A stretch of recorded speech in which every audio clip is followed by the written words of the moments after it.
All right, y'all. The latest Real Talk with Real Deal Neal podcast. Special guest today. He's a customer, but there's so much more that he's going to be able to give to us today. Patrick McShane, how are you, buddy? Good. How are you, Neal? Good to see you. Glad to be here. Fantastic. I know you're a busy man. Thanks for taking time out of your day to come sit down with me and chat. You have an unbelievable truck that we'll get to, but first off, the obvious is the jersey right behind you. Like, for no reason, you hooked your boy up with that jersey, and it's so legit. Tell us about the jersey that's back here behind you. So I have a buddy, Chrysler, who does the jerseys, CA autographs, started the business with his daughter, and I just thought it'd be a cool thing to do. Got you one, got Thomas one, got Corey one, even though he didn't deserve it. No, I'm just kidding. Corey takes good care of me over there in commercial sales, but I just thought it'd be a cool thing to do and look good in here for you. Perfect. Yeah. And like I will rock that. Anytime we do a truck like yours, I'll be sure to rock that 11 on 35. That's a perfect rendition right there. Can't believe I didn't think of that, but it means a lot. You're like a lot of our customers. Our customers seem to be just the best ever, just good, genuine people, and they are kind for no reason. So that thought and gesture right there, we really appreciate. You want to do a giveaway for the channel? What do you think? What do you think we should do? Maybe a leveling kit. Level kit. Little puck style? Little 2-inch puck level kit. Roll with it. Yeah. Let's do it. Done deal. Awesome. You heard it first, right here. Tell us about your truck. Yeah, so it's unique. It's a 6.5 foot bed, King Ranch. I love it. Really for me, so I'm in commercial real estate development. I carry a lot of ladders and tools in the bed. And for me, I have a toolbox on the back. And the 5.5 foot bed just got a little bit short for me for what I was using it for once you throw that toolbox on there. So the 6.5 foot bed's been great. I think it looks really good, clean with, I'm kind of on the mild side. I'm not overly wild. So, the puck style leveling kit with the 35s is kind of fits me. Get a lot of compliments on it, which is great. You don't see a whole lot of 6.5 foot beds out there. I wish you'd see more of them, but get a lot of compliments on it. I think you guys did a great job. We will try to do a better job about ordering those vehicles because it does make a lot of sense to me. And we just talked about, if that truck is in the stock form, to me it has that grandpa vibe to it, honestly, because it's so long, especially it being a King Ranch and two-tone, but just a 2-inch level kit, 35s, weather guard toolbox, it's a money setup. Yeah. It's perfect. So look for that more, y'all, and let me know in the comments, because a lot of you all on our channel comment that, like, Real Deal, why don't you do more long bed trucks? So that I can't help it. I need customers to want to do that, and we need more of those on the lot too. So I think if we have more of those here as far as opportunity, then we can just maybe showcase that more, and I think it'll be a good trend because you've got so much room, first and second row leg room. You do. I mean, it's class leading, but then the bed's just a little bit shorter because of that. So going to that 6.5 foot, I think that's kind of the sweet spot. It is. I had a 250 and went back to a 150 with a 5.5 foot bed, and it was just a little short once you throw that toolbox on. But I'll tell you, those 250s you've been churning out kind of makes me want to get a 250 now. The 250s now, the 2023, when they did a little refresh, it wasn't like a revolutionary thing, just kind of an evolution. It drives better. I mean, it drives more. Everything about it reminds me of your truck. The interior essentially looks like your 23 truck, and it has that feel and the nice steering to it. It drives better. So they've done a really good job. That's our new F150. We're doing more. There's more emphasis on the Super Duties right now than there are the 150s, just because I guess the newness of it. But your truck still, your truck is our tried and true, consistent. That's the mainstream, what we sell the most of and what we deal with the most. Speaking of that, I have a surprise for you, King Ranch man. I've got a King Ranch. Oh, I appreciate that. Yeah. Tag bracket for the front or the rear. I don't know if you got a George one on the back or not, but do what you want to with it. There's you a little Thanks, King Ranch tag bracket. I do have a confession. Corey and I stole a black plate out of here from you. Right here? Yeah, no worries. No worries. Like your truck is definitely worthy of that. Yeah. And I'll put the description for that video in the link down below too. That's a really cool truck. Take note of that for a good reference. We've already had people that watch that and been like, I want to do that to my truck next. So that's perfect. So, our podcast, I like to talk about anything and everything. This is not just this is definitely not an automotive podcast channel. It's where we can really connect. It's a time that I actually get to be idle for a little bit and just talk with great people. So I know you're a great businessman involved in a lot of things. Just share with the audience kind of what you're involved in from the business side. Yeah, so I run a commercial real estate development company. I develop properties for the federal government, lease them back. I do that kind of as my day job. One thing I've been doing recently is working with Scout Brokerage. So what we do is we help business owners on a transaction, whether that's buy, sell, raise capital for your business. It's been a really good way for me to give back to people. I started a business, sold a business before I got into commercial real estate development. Going through the process, I kind of understand what a business owner is looking for. It's kind of your baby. You start a business, it is your baby. So there's a lot of factors that go into whether or not you want to sell, how you sell your business. And it's been a great avenue for me to really give back and help other business owners, where the development companies I pay contractors, I pay architects, but I'm not really having an impact on other business owners or really other people. Right. So I guess just that that ultimate fulfillment of just Right. you love the business side, obviously, and what it brings you, but I guess just the Scout adventure for you is more so of just it's really connecting and fulfilling you in a different way. It is. Right. It's great to see somebody who says, hey, I'm probably 10 years out from selling my business. Well, you go in, you look at their financials, and you say, hey, I think this is what it's worth. And it's like, hey, man, if you can get me that, like, yeah, I'm ready to go. Like, I can retire now. I can go do other things. So it's very important for people to start planning.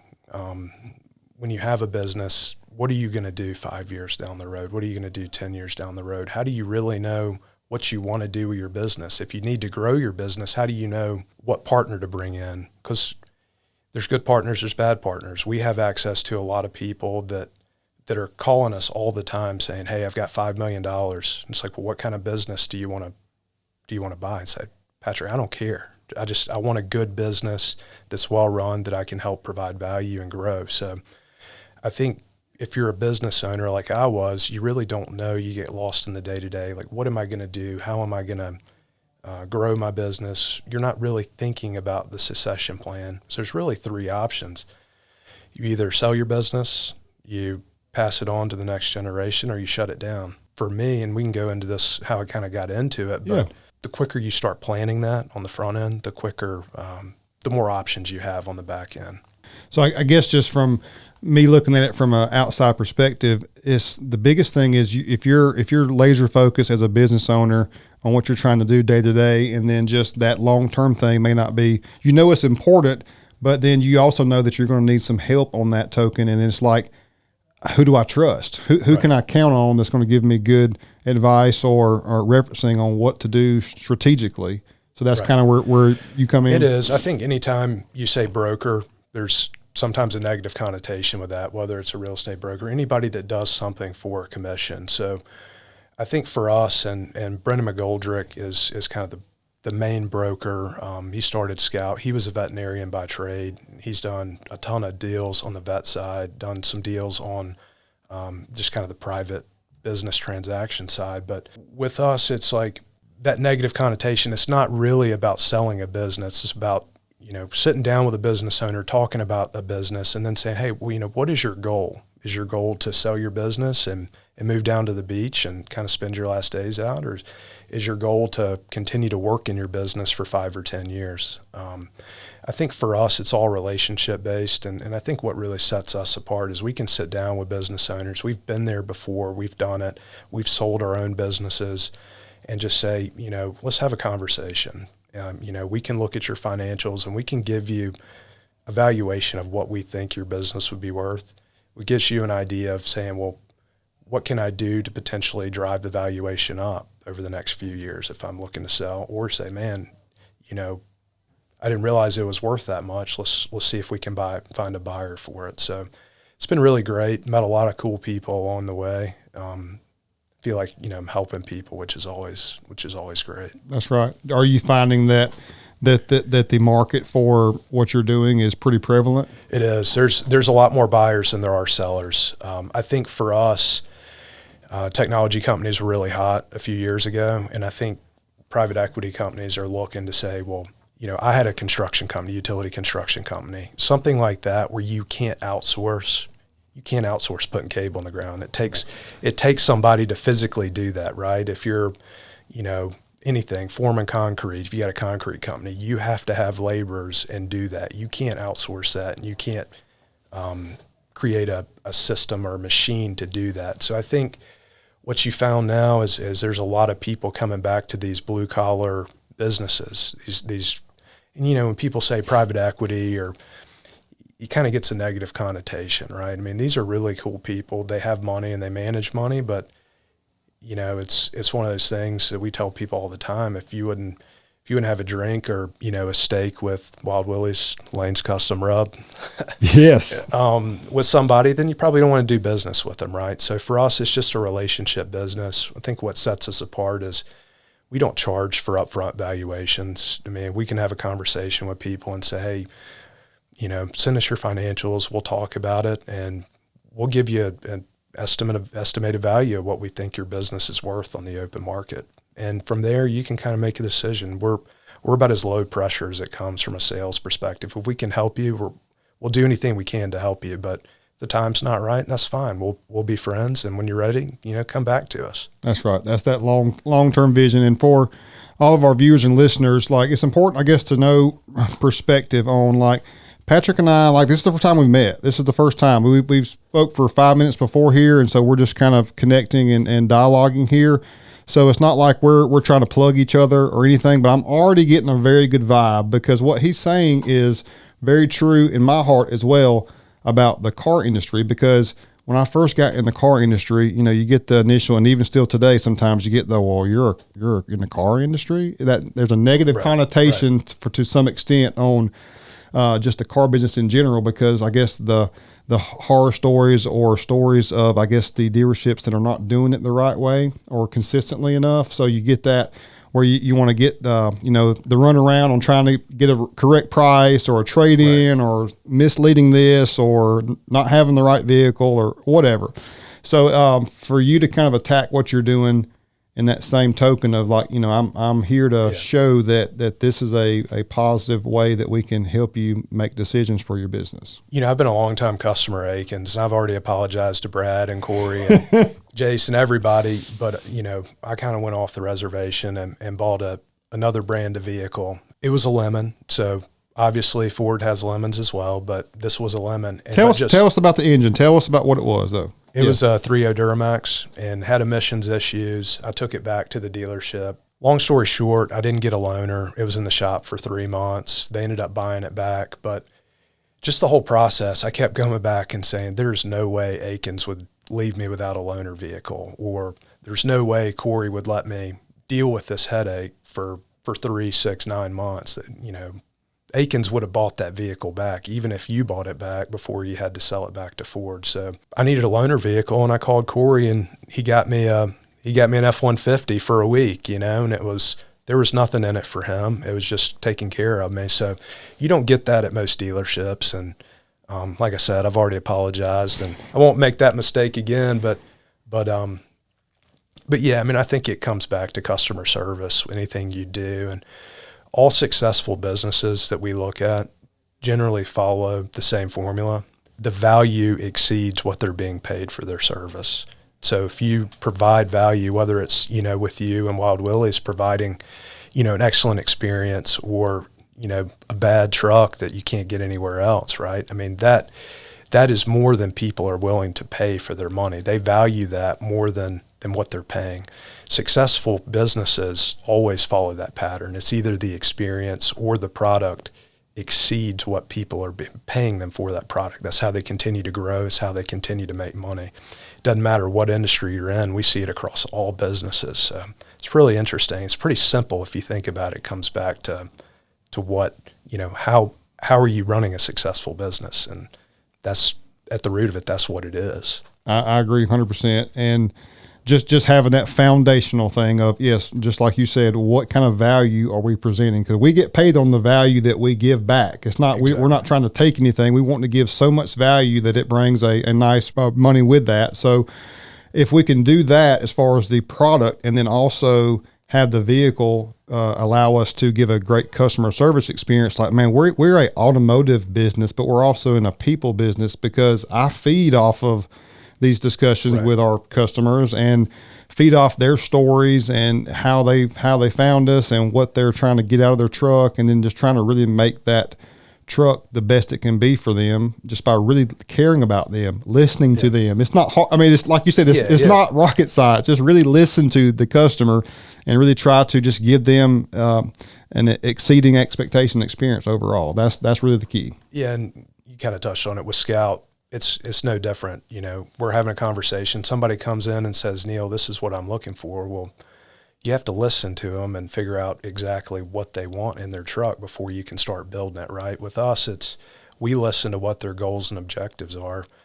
And to be honest, there's times where we say, hey, listen, you know, we're not the best fit for you, or, you know, we'll help you, you know, in any way we can, but, you know, we're not going to waste your time. We're not going to, so I do think there's an aspect of like listening to your customer and trying to do what's best for them. I think it comes back around in spades. It definitely does. Going back to your vehicle that you had, the diesel engine in that half-ton truck segment across the board has not really done well. The Eco Diesel in the Ram, and then of course the Baby Power Stroke, across the spectrum, that did not do what we, nationwide really thought it would do.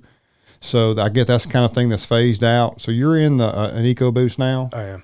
And you've been very happy with that? Very happy. So that's the Generation 2 EcoBoost. 2011 was the first year, and I actually was a Chevrolet guy growing up. My family, I was born into a Chevrolet family, so I was not a Ford guy at all. My wife and their family kind of changed that with me, and then just me just working for a Ford dealership, and it was just like, man, I need to really have a non-biased opinion and just try to really see what's the best. And I love the Ford trucks. Yeah. Chevy makes a great product too. Yeah. They all are benefiting each other by trying just to bring a great value in their products. So your truck, that interior being a King Ranch, to me that's one of the most premium. No, it's great. Yeah. And I love your two-tone, the Star White over the Stone Gray. That's really sharp. It's been great. I think from a finishing perspective, it's definitely the nicest truck I've had. I've had Lariats, I've had other, makes with Ford, other packages, but that King Ranch is tough to beat. It is. It definitely is. You mentioned Chevy. You're a Stevens County boy, right? Stevens County. What you know about Stevens County? Well, I know I spent every other weekend of my childhood in Hollywood over by the Kangaroo. Really? Yeah. My dad had a 60-acre farm. Okay. He had like 400 head of goat. So grew up, every other weekend. Grew up in Rome, but I was up in Hollywood. A little slower pace area up there, but I loved it. I had a great childhood up there. Yeah. Really good. No, it's good. Kind of the north side of the Sham, right? It is. Yeah. Yep. And a lot of my family are from Habersham, so I was in that area a lot. I'd go hang out with my cousins. They'd come down and hang out with us a lot. So a lot of good memories up there. Yeah. I tell you, North Georgia mountains are underrated, man. Very, very much. It's later in life, I'd love to move up Raven County, kind of hang my hat up there. But kind of how I got into business brokerage as well. My dad had some health issues. He had a heart attack this past summer. Fortunately survived. Like, if you looked at my dad, he's like 170 pounds, works out all the time. The day before, he had gone on a 7.5 mile hike up in Raven County in the mountain by himself. Went to the gym that morning, was doing deadlifts, and it was, it's like I was getting lightheaded, wasn't feeling well. So he did what any reasonable person would do, right? He went over and did bench press and finished his workout and drove himself to the hospital. And they're like, hey man, you're having a widowmaker heart attack. And they rushed him down to Gainesville, but he's a dentist in Cornelia, and it knocked him out of work for almost a month. And so during that process, I was helping get his affairs in order. We were like, man, what are we going to do with his practice? If he can't work his practice, the value of it just completely shot. We were trying to get patients, reschedule. I mean, it was tough. And so I think from there, two things really stood out to me. Number one, if you're a dentist, he has tons of patients in Habersham County. People are always like, his name's Pat McShane, name's Patrick McShane. So they're always like, hey, are you Dr. McShane's son? And I think it was a real wake-up call for me because, kind of around this area, I know a lot of people, but I'm not having an impact that my dad's having in his community. So I think that was number one. But number two is, what happens to that business if my dad's not there? Had he started kind of preparing for that years before. And so I think it was kind of a natural transition to say, I want to help other business owners kind of avoid that situation, but also, be prepared if something were to happen, but also do it to help people, because it's like, if you can make an impact in your community, you can really, do a lot of things. I thought it was really cool seeing how many people love my dad in Habersham County. So that's pretty special. Yeah. I think personally that God uses, instances like that to where he's triggered. He's not going to just knock you in the head and say, you need to do this, Patrick, but maybe just that instance, like you triggered in your heart to go after that. So I think you're onto something, and obviously you've got some meaning and joy behind what you're trying to do. So that's going to make a big difference. My father, heavily involved still to this day in Toccoa, Soil and Water Conservation president, Little League president. He had hardware stores. Like he was kind of a similar thing where everybody knows him in the area. And so as we're very similar in age. We were at Georgia at the same time, we found out. But as we're growing up, like I'm about to be 40 this year, so I'm reflecting on all how fast time goes by first and foremost. Right. But then like my dad had more of an impact in the community, like in his actual ecosystem day in, day out than I have been. So I need to do more out in the community as well. So that's cool to hear you say that too about your pops, to where, they kind of impact us. As if you see how successful and well known they are, that kind of naturally makes you want to kind of make him proud. It is. Yeah, it is. I think it's, my family, my granddad was a dentist, my uncle was a dentist, my mom was a hygienist, and my dad was a dentist. So somehow I escaped, but I do look back and you start thinking about your legacy later in life, right? And for what I do on the development side, it's very transactional with contractors. I build a project and get it done. It's fine, and I have a great relationship with my contractors, but I'm building stuff in Southwest Georgia. I've got stuff in Alabama and in Florida. It's much more transactional than it is relationship based. Brennan does a great job of this as well. I mean, he's awesome. I mean, I feel like we're normal guys. You see a lot of these business brokers and, they're stuffy in a suit and tie. I tried that and, it was fine, but we're just like normal guys that like to hang out and talk business. So yeah, I mean, anything we can do to help people, we're all about. That's really special. I know family means a lot to you. Tell us a little about your kiddos and your wife. Yeah, so my wife, she's got her own company, so we're kind of serial entrepreneurs, kind of doing our own thing. We both tried the W-2, and for us, it wasn't meant to be. She has a company called On Trend Creative Studios. She does digital marketing.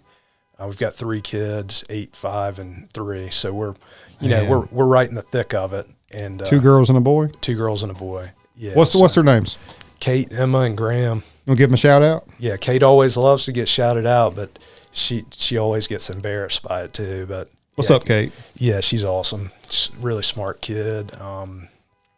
Emma's kind of a firecracker, middle child. You gotta. They're different now. Middle children are different, and then Graham's kind of tell people he's our caboose. He's awesome, but he's wild too. Boys are different. That's right. I'm the only child. We have one child as well. Our son's 16, so I don't know the dynamic. I've seen the dynamic between multiple siblings, so I guess that's got to be a challenge. And I guess the age that they are, not being too far apart, that's got to be a good thing though, because they they're still close enough to where they play it together and look out for each other and so forth. Well, I guess it just depends on what day it is. What day it is.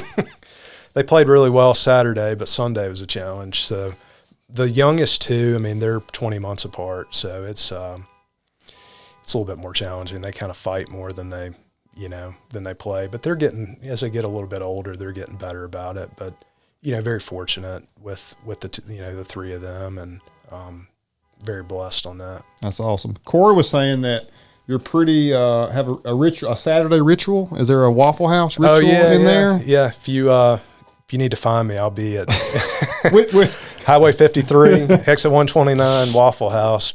Between 7:30 and 8 every Saturday morning. So we go. Yeah, I mean, you want me to send you a Snapchat? I'm happy to send you. Like, are you a Grand Slam guy, the Grand Slam breakfast, or no? what? So I get the same thing every time. I get All-Star, 3 egg scrambled, sausage, hash browns, white toast, plain waffle, and then I get a Fiesta omelet on the side. So I'm trying to watch my weight a little bit so I don't eat the hash browns. Split it up with the 2 kids. So I take the 2 littles, Emma and Graham, the 5 and 3-year-old. Then I take Kate the to-go, what's left. She likes it. She teaches on Saturday, so she gets up. She has little baby dolls in her classroom set up. So I bring her breakfast home. Oh, that's special. And also get Mama breakfast in bed. So there you go. Yeah. Perfect. Yeah. Taking care of her. What has been challenging about both of y'all being entrepreneurs and starting new businesses, et cetera? What's that dynamic look like as far as with the kiddos and just the day to day? It's got to be pretty challenging. Yeah, it's hectic. We live by our calendars. Everything we do goes on a calendar. So if she's got a meeting or if I'm doing something, we know kind of who's responsible for picking up kids. And I think we do a good job of separating tasks. Whether it's one of us is going to, unload the dishwasher while the other person's cleaning. So there's really a kind of a give and take with everything. And it's a true partnership on that. Challenging, it's challenging, but I told somebody the other day, anything in life that you do is going to be challenging. Definitely. And anybody that tells you like, oh, everything's easy and like it's a piece of cake, it's a cakewalk, they're either lying to you or they're not doing anything. So I feel like anything worthwhile is, it's going to have its challenges, but it also is going to pay off with the rewards. Definitely. And that's something that the youngins really won't realize until they grow older and get more mature. Even when we were in our early 20s, we thought we knew everything. And, I guess as you get older, you get that perspective and you learn that, it takes great sacrifice to get great things in return. So that's just a part of life. And that's a great thing because going through those sacrifices, you're naturally going to become better as a man in multiple facets because you're just building yourself up to get to that goal you're trying to achieve. Yeah. How do you keep track of everything? I mean, you're probably the busiest guy I've ever seen, right? I am busy. I have a calendar system as well. That's more so works for our on the home front. Here at the dealership is I can have a plan. I have a plan every single day, but that plan, and if you're in retail, you know this. If you have a plan and you're in retail and you're successful in retail, especially from a sales standpoint, that plan is going to get shot pretty quickly. Yeah. So my day to day, if I have planned to get X, Y, and Z done, I may get halfway through X, and then I'll have a customer show up out of the blue or get a phone call, or I had Jim Tomey called me like 2 years ago, the Hall of Famer, and I was right in the middle of a big quote for a customer, and I was like, answer the phone. It was like one of the greatest conversations I've ever had. So you never know what going to get thrown at you from a day-to-day basis, but I kind of feed off of that. I wouldn't know what to do if I wasn't almost chaotically busy at all times. I wasn't that way in my earlier years, but I guess I didn't really know what my vision or path was. I guess I was not depressed at an early age, but I just really didn't. I knew that I had something big planned for my life. I just didn't know what it was necessarily. I guess once I finally found that in what I'm doing now, it really just, I'm unleashed. I look back and I'm like, I wasted so much time and energy in my 20s meandering through life, not knowing what my true path was. I, tried things and enjoyed things to an extent, but it was more so I'm doing this because I have to pay the bills. Right. This, or I'm getting this degree and going to do this because it will bring me good income, not I'm going to get this degree and do this because this is what I want to do. This is what brings me joy. Right. So going back to the family, I can already tell for you as well, there's nothing that brings you more joy in life than the family. That's kind of what it all comes back down to. But us as strong men, leaders of the family, we want to make sure that we are fulfilled on the business side too. So there's going to be sacrifices with that every day. It's just the greater cause. What kind of legacy can we leave for the world and for our family? That's kind of what drives me. Absolutely. I agree with that 100%. I kind of did the same thing. So got out of school, went back, got an MBA, thought I wanted to go be a big city banker, wear a suit and tie every day. And, money was good, but at the same time, it's like I wasn't fulfilled, right? I wasn't passionate about it. I actually brought something. I show this to people, but I worked on a project up there and saved the bank $25 million. They gave me that award. I worked on it for 3 months. They gave me that little piece of plastic or glass and $2,500 bonus. For $25 million savings. This is that and $2,500. Yep. I worked on it 3 months right after my first daughter was born up there. And was that kind of a sign of like maybe? Yeah, well, yeah. I mean, it's like, hey guys, I just saved you $25 million. You can at least pay me like time and a half for 100 hours a week. I just worked for 3 straight months, right? Something. So I think just when you do something for money, you're never going to be fulfilled because there's always more money to make. That's right. So I think that there's, that was my sign to get out of corporate America, which, like I said, it was fine. I lived in Boston. We had our first daughter up there. It was very cold, weather and the people. Sorry, anybody who lives in Boston that's going to listen to this, but we had a good time, but kind of came home, started the construction company, and it was, I enjoyed it. It was a lot of hard work. And I remember coming in here. You remember Rodney in commercial sales? Oh, yeah, absolutely. Great guy. So tailgate with him. Yeah, he's great. We went in there and, we didn't have any business credit at all. And so he's like, hey, man, you hadn't been in business for 2 years. You're going to have to pay cash for this truck. It was a 3,500 platform body.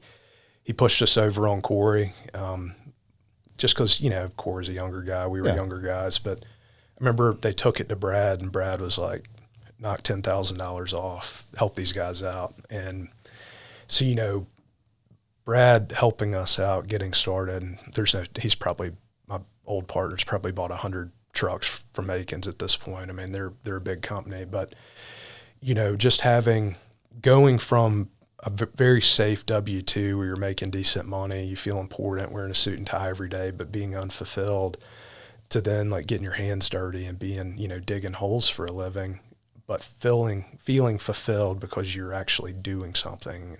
That was great. And then, on the commercial real estate side, I deal with the federal government. It's kind of hard to get excited about a lot of these things. It takes me 2 years to get a deal done. And so had the opportunity to kind of join with Brennan on this scout stuff and help people,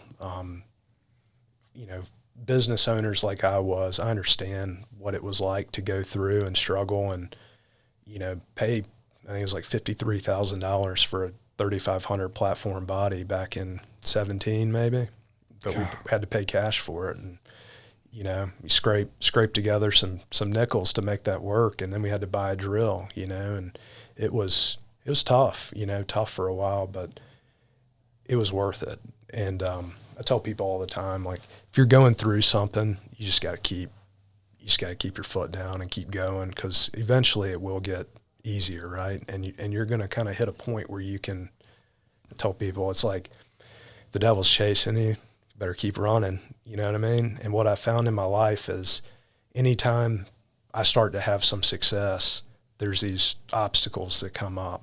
And whether those are in my mind or whether they're actually, roadblocks to success, I feel like the devil will throw those in front of me to say, hey man, like, once you stop, it's not worth it. That's right. Don't do this. And so you probably found that in your career, in your life as well. It's like when things are going really well, things come up that you're not expecting. And it's like, you got to just keep running, keep going. I've been on a pretty good little streak here recently where I haven't really had anything, what you're talking about come against me, and it makes me worry because, like, I want there to be trials and tribulations, because I know if I'm on the right path that the devil is going to be testing me. So if things are so peachy clean for a month or two, I'm like, am I going the wrong direction now or what? It's like I want the struggle. I want those tests. I'm cognizant of it now. I used to would run from anything like that, but now I understand exactly what you're saying. And going back to Mr. Brad Akins, why did he have to give you $10,000 off that truck? Why did he? He does. He does that stuff. People don't realize what he does behind closed doors without expectation of a pat on the back. He does stuff like that.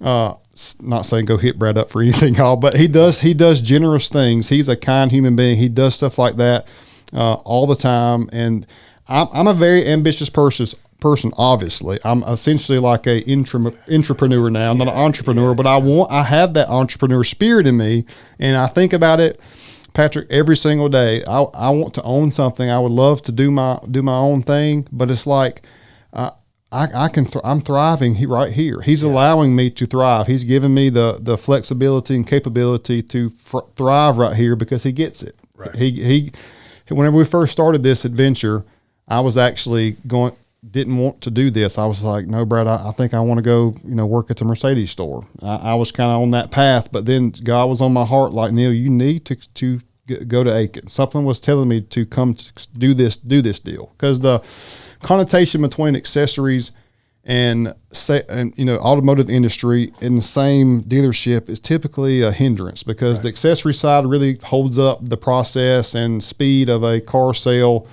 And it's never a jive where you've had an accessory store that can really complement the sales side, in a great fashion. So that's what I've kind of taken to the precedent, is like, I'm going to show y'all that we can work in harmony, that it makes sense, but it's all really because of the Akins Foundation. That's really what's made everything work so well. So the fact that I am here, a W-2 employee, says a lot, because like I have huge dreams and goals in my life, and the fact that I'm here under the umbrella should speak everything for how great this place is. And I can't stress enough how great of a place it is. It's like a country club. I mean, we got ice cream. We talked about it earlier. It's a great atmosphere overall, and just the way things are ran here are just different. And when people come here and they see the videos all the time, and when they actually come here and experience it, they get it.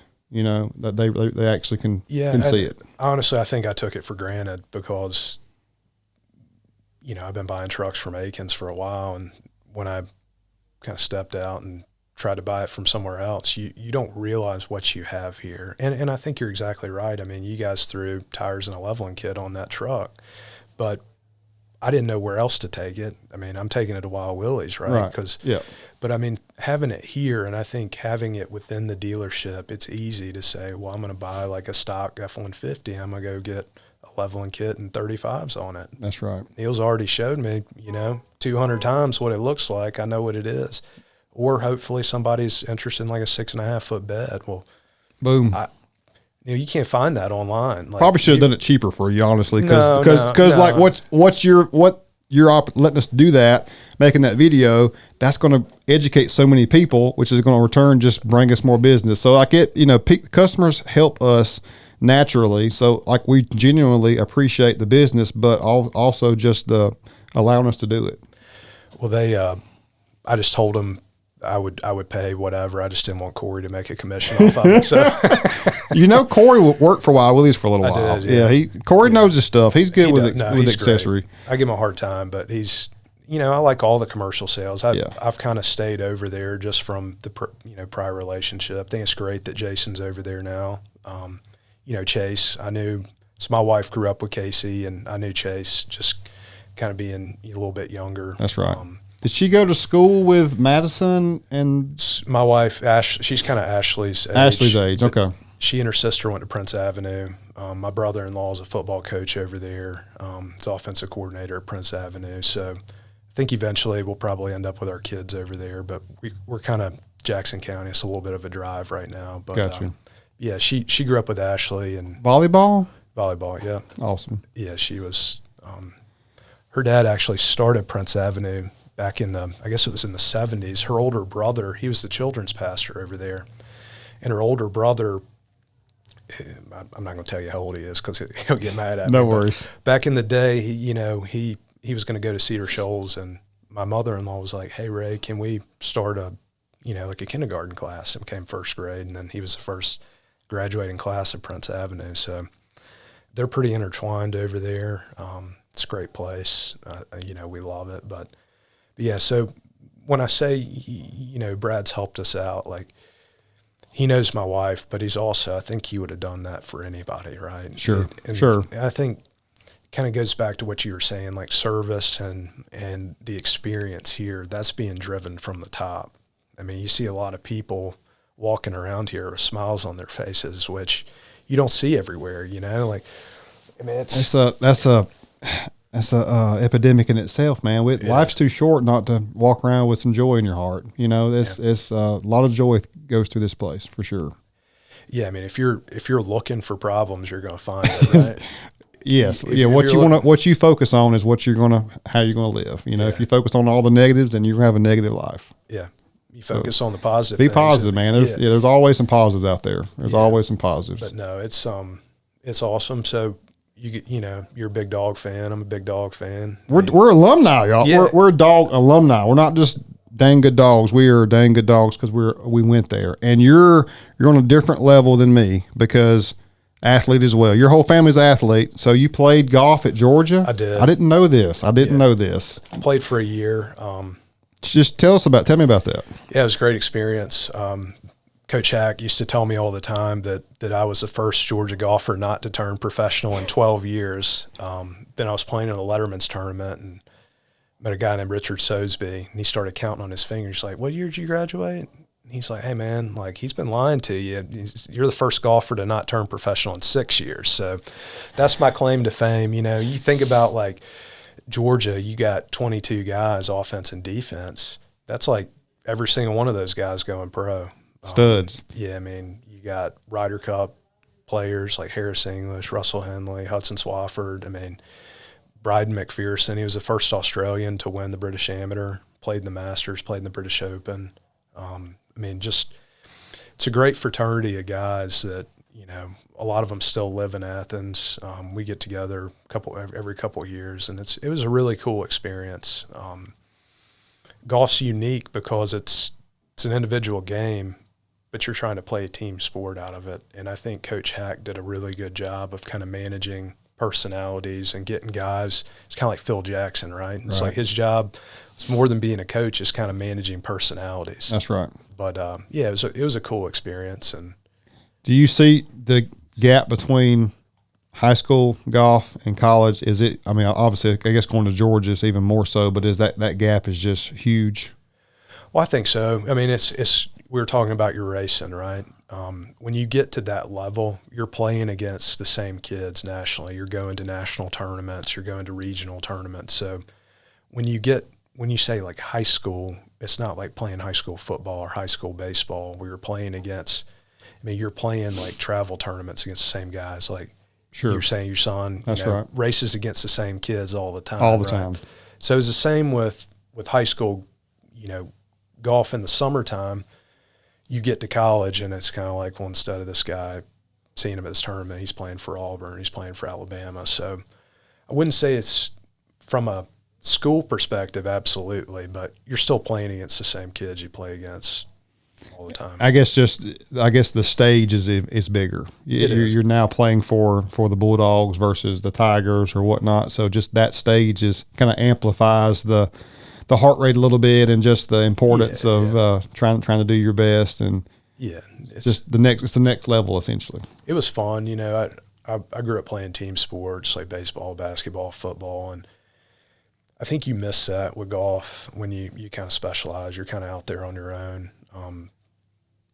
The team element I think is really important. I think there's a lot of crossover with sports and business. I think you see a lot of athletes that hang them up and they're successful in business or they're successful in whatever they do, because I think there's probably your energy and your passion. You say you grew up, you know, playing ball, and you probably carry a lot of that work ethic over into whatever you're doing, whether it's racing or at the dealership. So it 100%. Like I act like this is a sport. You know, this business is a sport to me because I'm competing with myself first and foremost, and I'm competing against the competition. I correlate that every day as far as my attitude and output. It 100% correlates with each other. If being on a football team is great for team building and learning that communication and teamwork aspect, which is going to make you be a better employee down the road as well. Definitely. It all goes hand in hand. Definitely. Big time. No, it's fun. I mean, what do you think, 24 has in store for you guys over here? We're just growth. We are, we've grew in the past 5 years 450% at Wild Willies. We thought we were doing great 5 years ago, but really, Brad really set the standard of, this is where I think we can go. And then, if he believes in it, I believe in it. So it's like if Mr. Akins believes we can do this, then I'm really going to take his business. It's his business. And that's what makes Wild Willies so great, is because it being owned by Mr. Akins, it's under the same eye as the dealership. Basically, if it's a Wild Willies problem, it's an Akins problem. So that should give all of our customers, satisfaction and confidence in knowing that a lot of places, if you get a supercharger put on your vehicle and you call them back and say, "Hey, I got an issue with this," well, call Whipple or call Roush. But no, like for us, it's like we need that thing here immediately. Or if you're in a different state or country, we need to know what dealership it is. We're going to call them and make sure that we can facilitate and make sure that you're back up and running as quick as possible. That is my philosophy as well. So just the alignment of my thought process and how I would want to run Wild Willies is right there with how Mr. Akins does also. So it works perfectly together. And I trick myself daily. When I was a nobody here, from day one, I was like, number one, I'm going to make sure that everyone here knows who I am as quickly as possible. And two, I'm going to act like I'm going to trick my mind that I own this business. That's the only way that because an employee is not going to work as hard as the owner. That's right. It's just not going to happen. You can say all you want to, and a business owner shouldn't expect an employee to have the same mindset as him. It's just not. So I've tricked myself to where I feel like I'm the owner of Wild Willies, and that's really been great for me, just because I work that way every day. That's how I operate, and I love it. So I'm passionate about it. Plus, I just have that mindset of I'm going to do all I can and then some. So it's been a really good harmony and balance overall for 2024. Just more growth. We want to dive more into the Super Duty segment, just do more opportunities to showcase different things. And we don't want to be a store that shows the same thing all the time. I'm really big about not being a accessory store that is a cookie cutter. I don't want to be a Rocky Ridge or not. Right. There's a lot of great companies out there, but they're mass producing custom vehicles with the same wheel, the same lift, the same fender flares. Right. I want to have an approach of, I want your vehicle to be exactly how you want it to be. Now, obviously we have some vehicles out here that are ready to purchase, right, but for those, we want to show variations. And yes, that may hurt how fast they sell sometimes. And, your old school car guys don't get that because they want stuff to sell as fast as possible. Sure. But we're building something bigger than a quick sale. We want to build that vehicle that guy from Montana saw. That was bad. And then or anywhere and calls in. And it's like, hey, I can buy this thing right now and you can ship it to me and I can have it in 3 days. Well, let's do it. Yeah. So it's just a bigger picture. And again, the old school car people don't get it, and that's okay. But just what we have is bigger than that. We're trying to, set a foundation of Akins and Wild Willies across the country about being the place to get your custom vehicle, whether it's just a level kit and tires. Your truck is the most mainstream, perfect thing to me. I think people see me do the custom stuff too much almost, where they think that we're only going to give you our time if you're spending $60,000 with us. And that's not it at all. So I want people to understand that a level kit and tires makes me just as happy. That's kind of the perfect thing. I guess if you want to do something, level kit and tires and roll with it. I do think it's important to say though as well, like a buddy of mine, he has a Chevy truck and he's like, man, I really want to get this thing, like 35s. I guess it's like a 1 3/4 11 on that, but it's like, dude, take it over to Akins. He's like, it's a Ford dealership. We want to. No, man, that's perfect. Take it over to Wild Willies because they'll hook you up. And I think, obviously you would like to sell Ford trucks and do Ford trucks, but you can kind of mod out anything, Yes, sir. Yeah. From my side, we are connected, but obviously not being called Akins Ford Accessories. Right. Wild Willies had its own recognition and name branding from the get-go, from the early 90s. So we want to do more Chevrolets and GMCs, Toyotas, Nissans, et cetera. So Brad's actually, he did this 3 years ago with success, and we just talked about this last week. Our used car department's going to find us some used Chevys and GMCs. Yeah. We did it 3 years ago before COVID, and he would buy some, and we'd cut. Again, he's forking out money to help the cause, but he'll buy a vehicle and then let us customize it. That way we can promote it, and that works very well. So for everyone listening, we love and we want more non-Ford business. We want that, because to me that's just more people. That's more people that enjoy other products, because I don't know what percentage, but there's a percentage of people that will never watch my stuff because we don't show much anything else. Yeah, I mean, you got a lot of guys like me, right? Like 37-year-old dad, father of three. That's right. Works as a real estate guy, and I feel like I'm pretty clean cut. Like, I would look goofy if I walked out of like a 450 all jacked up and modded out, but I feel like I can pull off just I think you could pull it off. You could pull it off. You could pull it off, but just that's a big truck. That's a big truck. Yeah, it is. It is. We have all walks of life that drive those 450s. We have some that drive it just because they want the biggest set on the road, and then we have some that pull it and drive it because they actually have a use for it from a business work standpoint, or pleasure pulling campers or whatnot. So we see a little bit of everything when it comes to that. Yeah. So who has bigger biceps, you or Corey? Oh, that's a good one. Probably Corey's a bigger dude than I am. So probably Corey. Like 250. Yeah. I'm 202.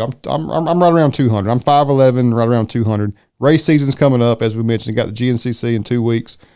I usually am 210-ish, 212-ish in the off season, but right now I'm really trying to do a lot more cardio. I'm not lifting as much now, but I'm definitely doing more cardio, because a 2-hour endurance race, if I'm all stiff and tight, if you look at most of the racers on dirt bikes or ATVs, a lot of them are skinnier guys, and a lot of them really don't touch weights. But my body just responds better to lifting weights. I love food. Right. So if I'm not lifting weights, then I kind of tend not to be in the physique that I want to be. But right now I'm really focused on just getting my anaerobic level up a little bit. Yeah.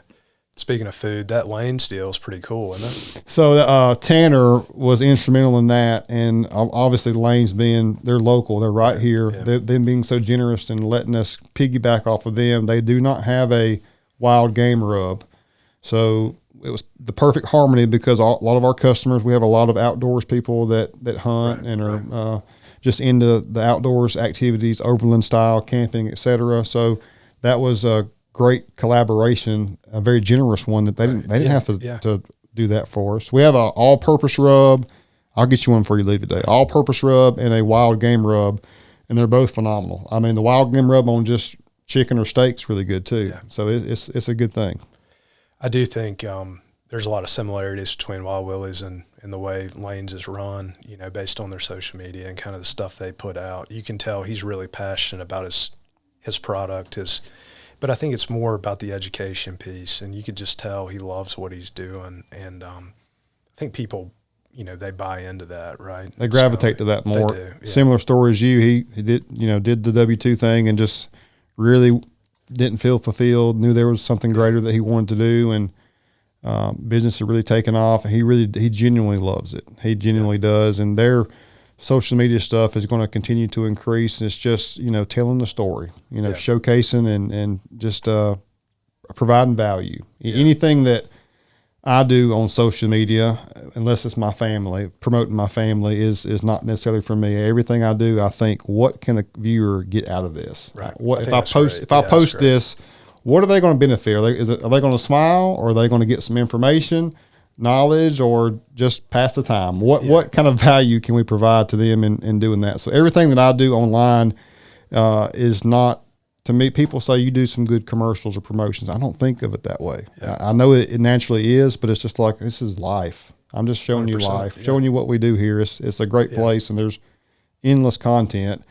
I miss stuff every day. Like I could post more, but there's just not enough time. It's just a great place. Yeah, no, I think it's great. I think you guys do a great job with it, and hopefully anything of value comes out of this would be to just tell business owners, like, hey, it's never too early to start planning, what you're going to do with your business, right? And if there's anything we can do to help them, I mean, we're here, scoutbusiness.com. I mean, we can, you can reach out to Brennan directly, Brennan at scoutbusiness.com, BRENNAN, at scoutbusiness.com. I mean, anything we can do to help, you or Akins or really anybody, we're here for it. That's right. We'll put all of Patrick and his company's information in our description below. And you can tell a lot about a man, whether you've known him all your life or just now, by sitting down with him and spending an hour. So these podcasts to me have been so fulfilling to me. When we first started doing this, I said, I'm going to get the best equipment possible. That way I have no excuse but just to do it. So they've been, every single one I've done, like I'm already feel great today. Like whenever we finish this, every time we finish a podcast, I'm on cloud nine the rest of the day because I get to spend time with great people and just connect and share thoughts and ideas together. And that's kind of the problem with the world today a little bit is we don't dialogue and communicate enough. We get so caught up in being on our phones. We know that's an important tool. That's the greatest tool ever. But we just need to slow down sometimes and just talk to people more. Like turn the TV off, like go outside, spend more time just being human beings. I agree with that. So I spend I've got Jason's personal text, personal phone number. I've got text Corey all the time. I send him Snapchats of me eating at Waffle House. So I do agree with you. It's like you can buy a vehicle anywhere, but I feel like if you're going to do something, do it with people you like and enjoy being around that kind of share similar values because, with me, it's more than just a transaction with Akins. It's, I come and sit in Corey's office over there every time I get my vehicle serviced and bother him, but it's fun. I see him every couple months when I'm in here getting my vehicle done and he's texting me, if he's up in the mountains. And so, I mean, it's really cool to meet good people and kind of develop relationships with them because at the end of the day, it's really all you have, right, is your relationship with each other and trying to help each other out. So 100%. I get upset if I know a customer comes here and doesn't come in here and say hey to me. They're like, well, I was at the dealership getting the oil change last week and you didn't walk over here and say, hey, I didn't want to bother you, this and that. Like that. That's not, they look at it the wrong way. It's, I want that. I want people to come say hey to me when they're here. It's exactly. Just, I miss them. I care about each and every person. I think, kindness is still king. I think, just being a kind, generous person is still one of the greatest gifts that we all have and can share with one another. So just, if you can do that on a daily basis and get to fellowship with people as often as possible, it's just going to build us all up. Definitely. We're right at an hour, man. I think we nailed this thing. Yeah. I think it was fun. Huh? I'll do it again with you. I'll do it again. Fun. Maybe we'll do a recap down the road too. But if you have a business and you're looking for some advice long term, he's got to be your guy.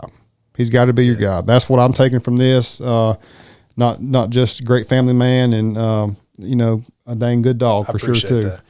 I think one thing we tell people, like, it doesn't cost you anything other than time. Like, a lot of business brokers will say, hey, it's $4,500 for us to even take a look. Like, if we can help you, we'll tell you we can help you, but it's not going to cost you anything just to, reach out, ask questions. I mean, we can tell you what industry's hot, kind of where things are going. We have access to resources. So like I said, if we can help you, reach out. If not, you're welcome to reach out and just say what's up and, have a conversation about your business. If we can help you, even just making connections for you with other people in the industry, happy to do that. That goes a long way because if you think about people are wanting to charge you for something before they even have provided some value. Yeah. It's like I wouldn't be able to sleep at night if we did that. Yeah, I don't get that. I see that a lot in other industries as well. They're trying to charge you for stuff, and it's like you really haven't you haven't earned the right to ask me for money yet. Show me that you want to give me some value or that you can provide value, and then I don't mind paying you. Or if you even if you don't like us, then why are you going to pay us $4,500 to do something? But I feel like we're pretty likable guys. Brennan's actually a lot more likable than I am. Oh, come on! No, he's great, but he has some good Georgia stories for you. I'll let him tell you, but But no, I appreciate you having me on. It's been fun. Been a blast. We'll circle back again, but it's been a great one. Patrick, thank you so much. Appreciate it, Neal. Yeah, buddy.